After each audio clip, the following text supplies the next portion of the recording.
So here I am with another video on the same thing that has been coming to me a lot. The need not to put pressure on myself to always be in this moment. It's a great escape from the story that we live.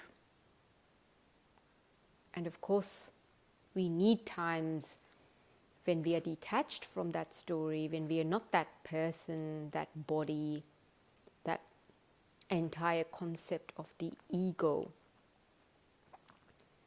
But what I'm talking about is growth, learning. I notice that I grow more by using hindsight. It's actually one of my favorite tools. Because when I use hindsight with clarity, and of course, the most important ally, helper of hindsight is the tone that I use. When I use hindsight with kindness towards myself, that's when I really learn about life. So, especially about patterns. Our challenge. We seem to keep doing the same things over and over again. Observe others. They seem to do the same. Our parents made the same mistakes again and again, some of which we repeat.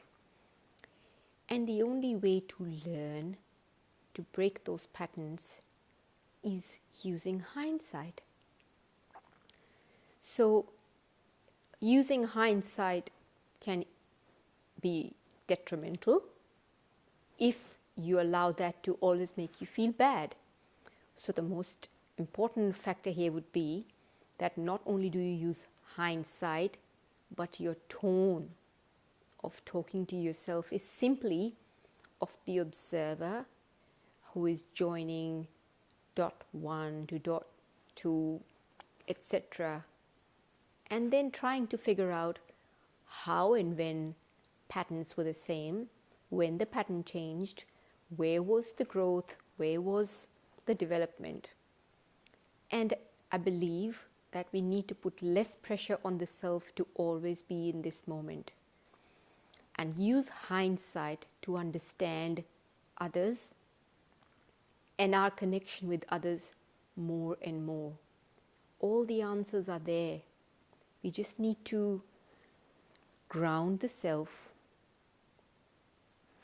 open our skill to observe even more as we visit the past, and try to observe what is it that constantly keeps coming back.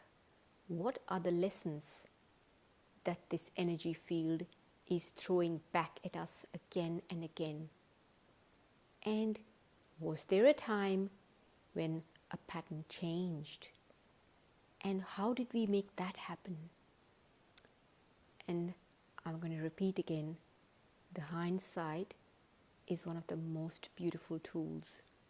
Please allow yourself not to always push yourself to be in this moment.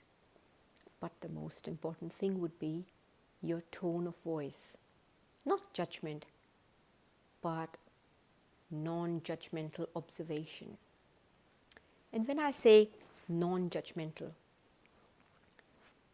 if an experience was unpleasant, of course it's the judgment that will make you want to change it. But trying not to get attached to the unpleasantness. As soon as the judgment happens, knowing there is no point in being attached to it, letting go, and using your hindsight to grow and grow and grow. Thank you.